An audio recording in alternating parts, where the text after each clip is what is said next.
The fireworks between the ruling All Progressives Congress and the opposition People's Democratic Party intensified this week, as on Monday, both parties questioned the integrity and eligibility of their presidential candidates.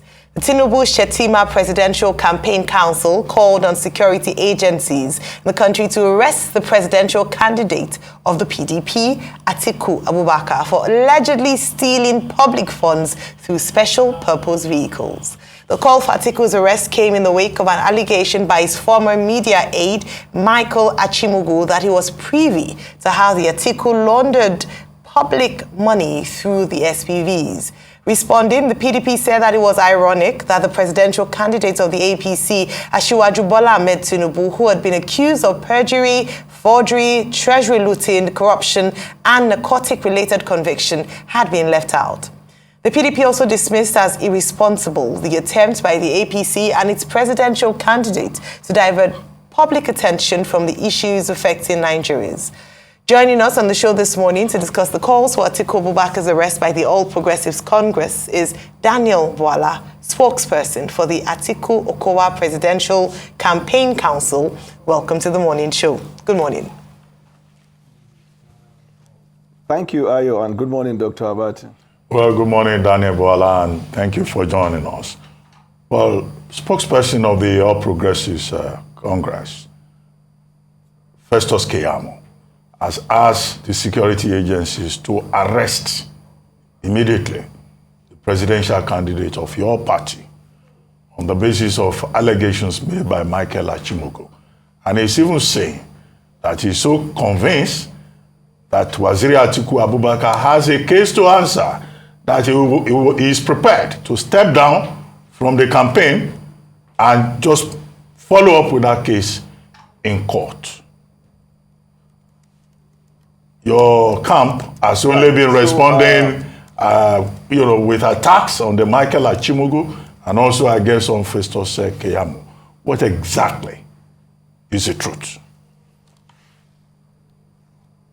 Well, that's not true. I have granted interviews, a couple of interviews, one to Voice of America, that of Germany, and yesterday on another TV station where I discussed in extensio the matter. So nobody is attacking Keyamo or Achimugu.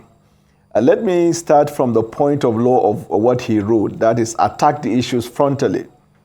It is believed that when somebody is called to the bar, he must have gone through the university before the law school where he would have been taught in criminal law the procedure that will lead up to the arrest of a suspect.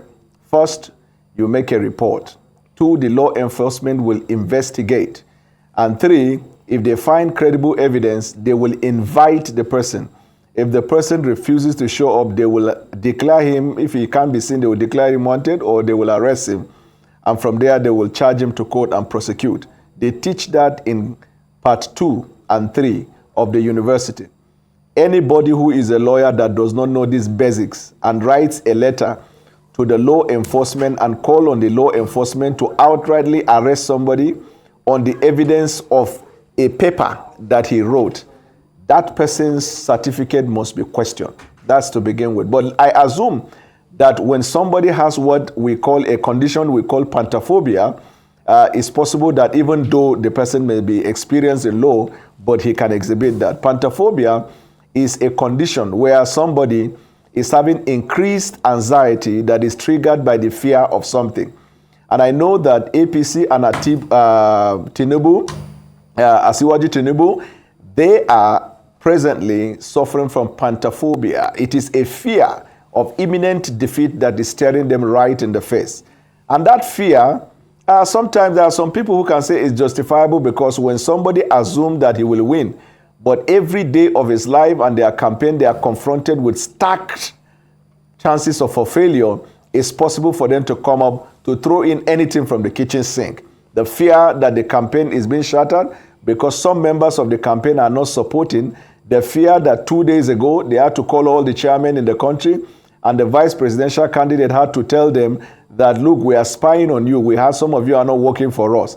The fear that each time they gather people in a campaign and they shouted Nigeria, the people respond by saying, say Atiku, a meeting that they themselves called. The fear that people around them who are executives of states are secretly working for us, the fear that members of their campaign council are disillusioned and some complaining to resign. When you are confronted by that, you come to the biggest of all fears, the fear that there is nothing, no record to present to the Nigerian people that will warrant for them to be voted for, because obviously it is a referendum on them. So when faced by that, anything in the kitchen sink is possible for them to throw. And they are right now in a campaign trying to tell the nation that they are in control of the law enforcement, and that is why they could do certain things that are inimical and expect that the law enforcement will throw away the caution of the due process of law and do as they bid. So I am not surprised by that. Now, regarding what they said, okay, you wanted to say something? No, go ahead. When you finish, I thought you had finished your statement. Right.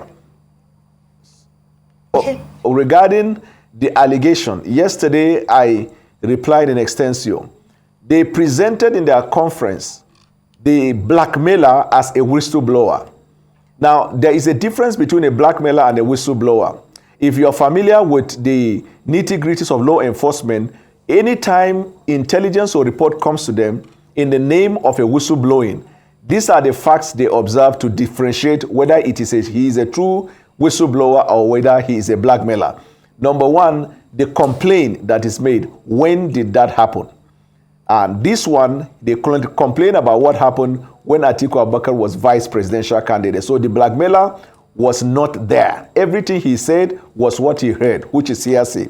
Number two, that the law enforcement will want to find out what the person complained about. Is he accessory to it? In the video or audio that the blackmailer reported, you could hear him saying, yes, I will handle them. Yes, I will handle them. In other words, he participated in the information that he claimed he was sharing, for which now he is revealing. Number three, the law enforcement will say the whistleblower, what is the motive or objective of the disclosure? Whistleblowers disclose that in the interest of public peace, safety, and national security, or organizational preservation of the integrity of the organization. But the blackmailers presents that in and attach certain attachments to it. In this case, this blackmailer, if you have watched the video, you will see him saying that in this election, I'm telling you this, why you will not vote for him. I'm telling you this, why Nigeria will not vote for him. In other words, he has politicized it. The last one that law enforcement will ask is that, is this whistleblower coming free of his free volition, or was he influenced, induced, or terrorized? In this case, you could see, even from the video, one of the video, he was sounding like somebody speaking at gunpoint. But we have credible evidence that is being financed and supported by All Progressives Congress. And you can look at his attachment to it. So on the basis of it, no law enforcement will treat that letter that they did, the conference that they did, as anything worthy of even consideration, not to talk of giving it the useless time of investigation. But we are not surprised they are doing that because of pantophobia. All right. Well, thank you, Mr. Bwala, for defining pantophobia and explaining or giving your response to the press conference that was held by the APC PCC. But I want to ask you a question. I want to assume that you've listened to Mr. Michael Achimugo's, you've watched the video and listened to the audio recordings he had. I'd like you to confirm a few things. Number one, was Waziri Atiku Abubakar's voice in that audio clip? Number two, and this is speaking to Nigerians, so even away from the APC. Then number two, do you think that if a candidate is seen to be investigated on the grounds of corruption or diverting public funds, that is money belonging to Nigerians, which was stolen, do you think that is grounds for a presidential candidate to step down?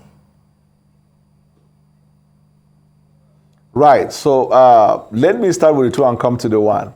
The second point, maybe you slightly misconstrued by making a conclusion that the Nigerian money was stolen. What they were trying to say in that blackmail was that Atiku Abubakar is corrupt because from the evidence of that communication released, Atiku Abubakar in the time past corrupted himself.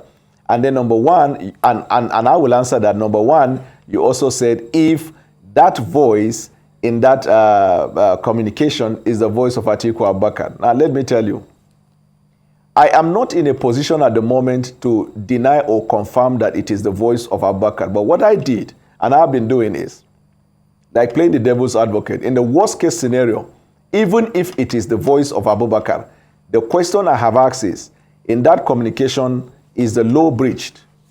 In that communication, is there an infraction of the law? And then you deal with the substance of the case. So let me deal with that. The only thing that they said in their press statement and they wrote in that their baseless letter is that in the communication, Atiku Abubakar said, we floated an SPV, and the SPV will use it in financing the political party activities. And they try to say in all their social media that SPV is a corrupt practice. And so I said that is expression of ignorance. SPV is a concept in corporate governance that of developing or creating a separate entity from an organization or entity or whatever business venture where the SPV manage risk. SPV is not unlawful, it's not illegal, except if the SPV commits the illegal act. So if Atiku Abubakar said there was an SPV created where we have consultants, when they get a job, they make remittance of support to the party, unless if you can show that crime has been committed, there is no evidence to suggest in this given scenario that crime has been committed. And Atiku said in the very communication, that's why context is important. In the same communication, he said this case has been reported to the EFCC. They have thoroughly investigated it, and there is no evidence of a wrongdoing. Ordinarily, if those lawyers are reasonable people, they will know that there is an estoppel there. And if they have any issue, it is not Atiku. They will contact the EFCC and then challenge the EFCC and not challenge Atiku. But Pantophobia, what it does is that it distorts your rational thinking.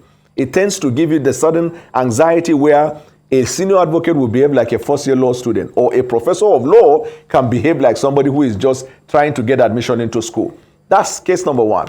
Case number two, this whole gamut of story that they are bringing, it is in a bid to cover up for what they know is about to come about an existing investigation in the EFCC, not fiction, existing investigation in EFCC that was submitted a few years ago by the former MD of Alpha Beta, where he indicted in his investigation corrupt practices by Asiwaju Bola Ahmed Tinubu, the flag bearer of the All Progressives Congress. And in that petition, he outlined criminal activities that if the EFCC is to act upon it today, Asiwaju will be arraigned in court. And we, with the knowledge of law, are not even saying arrest him, because first you must investigate. The good thing for us is that this was submitted to them for years. For there is every reason to believe that they would have concluded investigation on that. And that's why these people did that, because they know we're going to call on EFCC to act by arraigning this man in the court. But we haven't even done anything yet. You know that on the evidence of law, this man has a conviction from a court in Chicago. And they know that the Nigerian people, their mind is made up on the basis of that we cannot elect somebody as president who will be a subject of blackmail from the country. They also know that some journalists did an investigation and they are writing a petition to NDLEA of investigation of certain drugs that were discovered in Lagos. And that is why they felt that by creating what do I call it? Like you're trying to distract somebody from the main issue that is to come. They came up with this issue that has no basis in law, no basis in fact, no basis in ethics, but the frenzy. When they pushed this young man and he released those things, the media houses in Nigeria didn't see it as anything reasonable to carry it. So for days, this thing was not covered. Then they now said, let us hold a press conference and blackmail the media. And that's what they did yesterday. Yeah, but you haven't answered my question. The second question. Blackmailed the media. Mr. Bwala, second question. I asked that very pointedly, okay, that and I wasn't referring to your candidates. I was saying, in the event that a presidential candidate has corruption allegations in terms of fraudulent activities, is that enough for him to step aside? Just wanted to get a statement on that. Oh, you see, your question cannot be determined before an election. And because you say in the event that he's found culpable. Now, the procedure for coming to that culpability is that if I report you to the law enforcement will investigate, and they don't give a timeline for investigation. They can finish today, they can finish next month, they can finish 6 months' time. The reason is because in investigation, they will look at all my claims, they will now go to their database to look at your activities, and in the course of investigation, it might even create what we call a web, where it will connect to other individuals.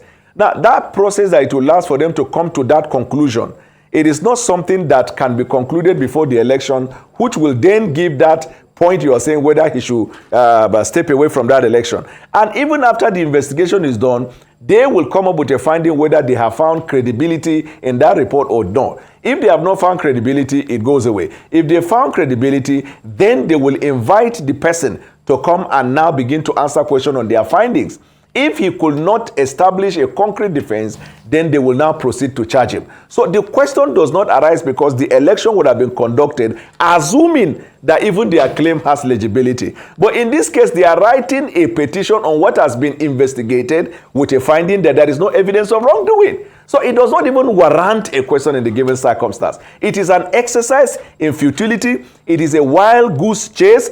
It is an attempt to distract the Nigerian people from the real issue at hand. Whether the Nigerian people will vote somebody who has mental instability, whether the Nigerian people will vote another 8 years of insecurity, bad economy, and corruption in the system, whether the Nigerian people are prepared to have a country where it can be called a pariah state, where the Nigerian people even would tolerate a campaign for the first time in history, where a political party established a militia they call Jagaban soldier or battalions with uniform in this very broad daylight. So it doesn't even arise at all. Okay, Daniel Bwala, 2 things. Now, in the midst of all this, which the APC has now branded Atiku-gate, that's what they call it, Atiku-gate. Don't you think it may be a good idea for the candidate personally to address the matter and not leave it to spokespersons? Because questions have been raised. Did Tinubu, did he actually work for Waziri Atiku Abubakar? Was he at a point a member of the media committee of your presidential campaign? And did he in fact also write a book titled The Lion of Jada on the PDP presidential candidate? I thought some people are saying if the candidate were to come forward himself and address the issues instead of this, back and forth among their spokespersons. Then second, you talked about anxiety. So let me... Fears. Okay. Shouldn't the PDP itself be the ones to worry about what you call pantophobia? Why do I say that? Yesterday, the PDP campaign train was in Ekiti State. 20 out of the 26 members, candidates of your party seeking election into the State House of Assembly boycotted that rally. 7 out of 9 PDP candidates who are seeking National Assembly positions boycotted that rally. That's at the state level, Ekiti. If you add that to the drama of the G5 and integrity group, 38 days to the election, Governor Wike is still saying, wait for us, we will announce very soon. So shouldn't the PDP, in fact, also have that fear about the election? So the answer is very simple, and I will try to answer them real quick. First, the pantophobia is experienced by all Progressives Congress and Asiwaju. That's why you see them doing that. But let me make the correction. When the political party, you see, whenever you hear gate, so when they say Atiku-gate, Tinubu-gate, or anything, it started in America. It is not yet eligible or qualified to be called a gate until official investigation has commenced from the officials of government. So it is even improper. I saw a TV station yesterday, they said, breaking news, Atiku-gate. I just started wondering, how do you come about this? It started with Nixon. It was when the Congress commenced investigation, they call it that it is a gate. And since then, even when they did Atiku-gate, it was when officially the government of Nigeria commenced investigation. Then the media can rightfully call it gate, because in other words, they are saying investigation has commenced. In this case, somebody wrote a letter, a paper, and media houses are saying Atiku-gate. I felt a little bit disappointed in that. But that's the point in with regards to that. Secondly, let's come to Ekiti. You know for sure, Dr. Abati, that in Ekiti, there are factions for some time we are trying to manage in that state of members of PDP. You know there is the former governor faction, you know there is a former senator or current senator faction, and a number of activities there. It is not strange or surprising where you have factional group happening that when you come for campaign, the faction that feel they have the ears or attention of the national body will turn up, and those other ones in protest will not want to turn up. Because if you are saying because of that we should have fears, you ought to have also reckoned the places we have been to. We have been to Kwara, we have been to Lagos, we have been to quite a number of places where we made a good case. And this is even the southwest where Emilokon comes from. And we're making a good case there. You also have to juxtapose that with the fact that people who ordinarily would have supported Tinubu at the moment have also declared him persona non grata. That is with respect to that. When you come to the G5, what people fail to realize is that anytime you say the G5, you must also say the orphan 5. They work hand in hand. They are birds of the same feather. The G5 creates orphan 5. In the states where we have the G5, there are people from APC running for governorship position. So all of the romance that Tinubu is having with them is a tacit expression of not just of his displeasure for the orphans in those states, but that he has torn away from them. Are you suggesting that Tony Cole in Rivers is not running for governorship, that they are treating Governor Wike like the Princess of Wales? If you go to Ibadan, look at Solarin, look at that fellow who people believe is very popular. He has been thrown through the window and they are talking with Makinde. If you go to Makodi, if you go to Benue, the reverend there, people are saying he has increased popularity. And these orphan 5 are not even aware that they have been mortgaged. They have been sold. They have been traded for the G5 that for now have not even come on board because both of them sat in different meetings and have not been able to come to terms or resolution. But this is how I rest my case with respect to that, Dr. Abati. You would have thought for the past 5-6 months of this melodramatic event, of these dances by the Jackson 5, led by Michael Jackson. We have seen the moonwalk. We have seen Billie Jean. We have seen Bad. We have seen Black or White. And 5 months later, People's Democratic Party has been adjudged as the party that is in a pole position to win the election. 5 months later, in states that APC control, you will see a rally conducted by them. And when they chant Nigeria, the people will say Atiku. 5 months later, you will see that Atiku, Abubakar, and Okowa are engaging at a scale where we are not only discussing Nigerian national interest to the Nigerian people about our agenda, we are even discussing foreign policy objective of the government. We are respected by the US, respected by the United Kingdom. 5 months later, you see that with all of this thing thrown, Atiku Abubakar has not moved an inch or even react to them. That is called presidential. That is called confidence. That is called trust in the movement. If Atiku was affected by Pantophobia, Atiku would have been helter-skelter or talking like that. Can Nigerian people, for the life of me, honestly ask themselves an answer that we are prepared to have a president that will appear in the United Nations, and when he stands to address, he will say, the fellow citizens of the world, here we are in the United Nations, different from Bala Blue, Blue, and blah, blah. Or that he will say he brings electricity from America and converted it into yam and beans. Or he will say he will turn 50 million people into Agbado. And you see, if you look at the candidates running for the office, for the serious-minded Nigerians, it is quite evident. People in Nigeria, their minds are made up. It's like you're going to obedient people and you are trying to blackmail Peter Obi. You are singing hip hop, it will not move them. The Nigerian people have made up their mind. They've looked at these political parties. APC is on the extreme, playing religious politics. Labour on the extreme, playing religious politics, and all kinds of things. PDP is the only party that has national strength with a common objective for a recovered Nigeria from the doldrum. 70 trillion, Abati. I asked That's as my part name. of Yes, my question, yes, I asked as part of that question, would the presidential candidate of the PDP directly respond to some of those issues that have been raised by the man you call whistleblower?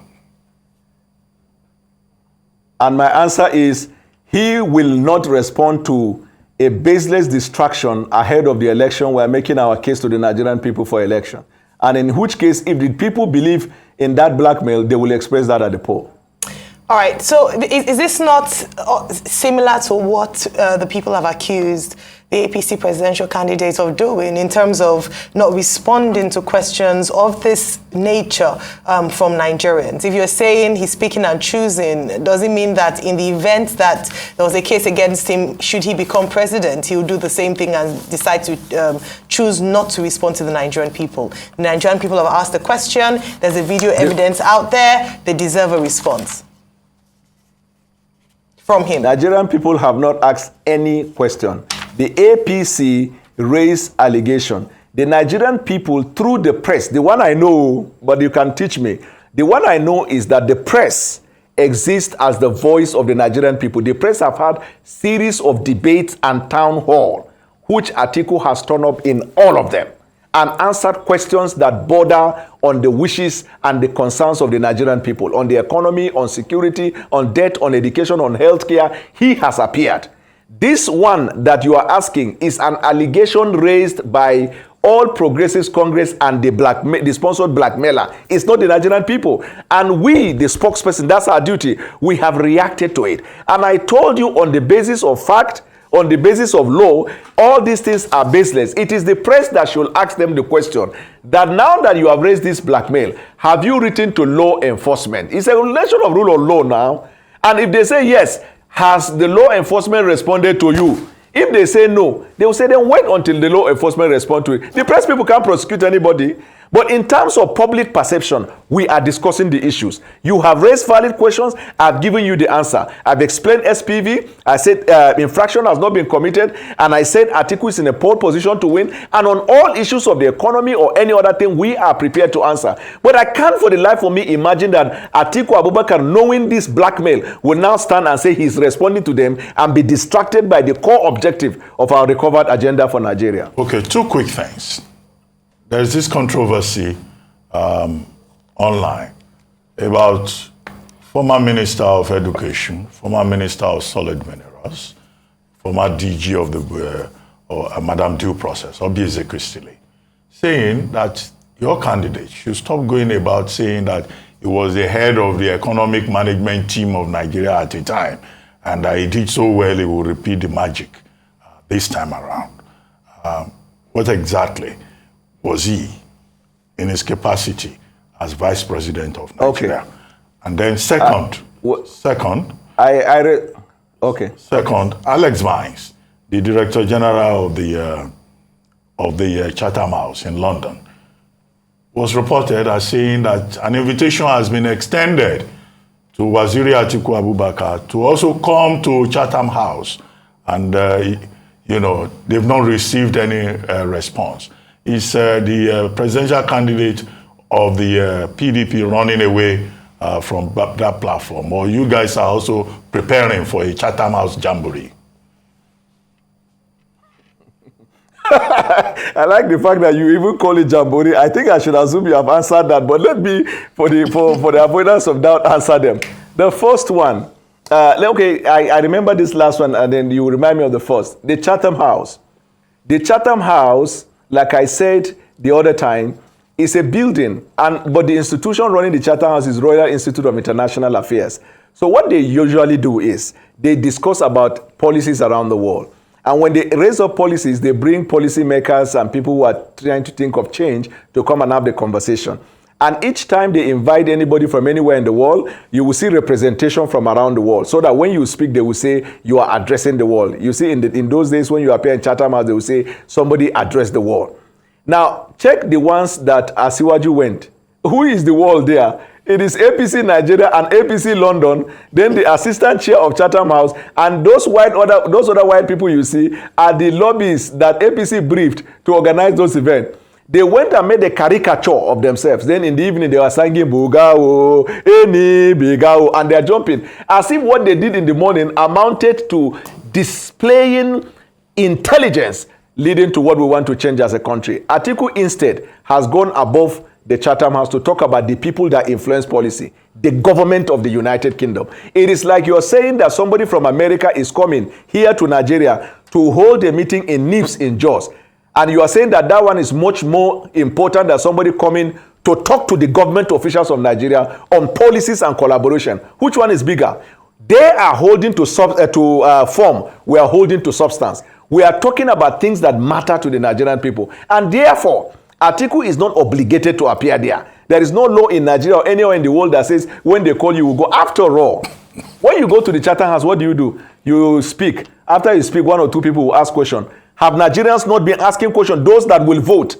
Most of those people, they are not vote. They don't come back to vote. The people that will vote in Nigeria have asked questions about electricity. They've asked questions about the economy. They have asked questions about healthcare. They even talked about insecurity in their homes. Farmers has asked, how can we go back to farm? And he has answered that. Let us stop this neo-colonialism. By thinking that entering a British Airways to land in London and speak to some people who their skin pigmentation is white, that is a conclusive proof that we've taught you what. No, speak to the government. I will be moved and appreciate if these guys will go and engage with the government of the United Kingdom. Because after all is said and done, it is the government that will influence the policy and not the Chatham House people. You have raised the first one, I'm sorry, Dr. Abati. About economic management. About economic managment. And yes, about the economy, very Atiku Abubakar never managed the economy of Nigeria. First of all, Eze Kwesili, I respect her, very intellectual woman. But everybody knows she supports Peter Obi. You see, Peter Obi is supported by all the people, or most of the people that work in Obasanjo's government. Because Peter Obi's project is actually a third-term agenda of Obasanjo. If you see the people endorsing him, including lawyers, elder statesmen, and the rest, so it is not surprising she could say that. But let us talk on the issue. Who is the chairman of the Economic Council, the vice president? The head of the economic team and members of the economic team come with proposals, come and discuss policy issue. Not a single one of them can bypass the vice president and meet the president on subject of the economy, except if the president independently summoned them. But the procedure is when you have deliberated, then the vice president, who is the chair, will take this and discuss with the president on the findings of those teams. Now, let us look at it. The chairman of an organization, the chairman of Arise TV and the MD of Arise TV, who is the most important one? Is it not the chairman? Is it not the chairman? Kilode, these things that she is doing, let her just come out and say, I'm supporting Peter Obi and campaign for him. And this is all we've been complaining. People who parade and masquerade themselves as neutrals when we know that they identified with certain people. So I challenge any policy expert in Nigeria to help us distinguish, differentiate, or counter this fact that the head of economic team, whether it is Ngozi Okonjo-Iweala, and the chairman of the National Economic Council, which one among them has the first option of access to the president on matters of the economy. And anything they discuss there, if the chairman discourages it, it won't go. That's why people say economic agenda under Buhari, people credit it to Osibanjo when they did economic recovery. Do you know why? Because after all these people speak in tongues, English and Latin and America, when they finish, it is Osibanjo that will take it to Buhari and discuss with Buhari. So what she is saying has no place in fact, no place in logic, no place in reality. Atiku Abubakar was the chairman of the Economic Council, and she's even saying most of them in the Economic Council were even scouted by Atiku. So let her just come and say, I'm supporting Obi. What has she said about what Obi did in Chatham House? What has she said about Obi's production to consumption to production? What has she said about the incoherent policy dishes that Peter Obi is given? Let us situate things. If I identify with somebody, I will first do disclosure. I support Atiku Abubakar. Anything I say, the right-thinking members of the society will first say, well, he's Atiku supporter, so it is understandable, or he's Atiku supporter, but even then he spoke far. But all these people that work for Obasanjo that are masquerading in all the places as neutrals or independent, meanwhile they are carrying out the same agenda of the third time, and that one cannot stand. Well, we'd like to thank you very much on that note, Daniel Bwala, spokesperson of the People's Democratic Party, for joining us on the morning show.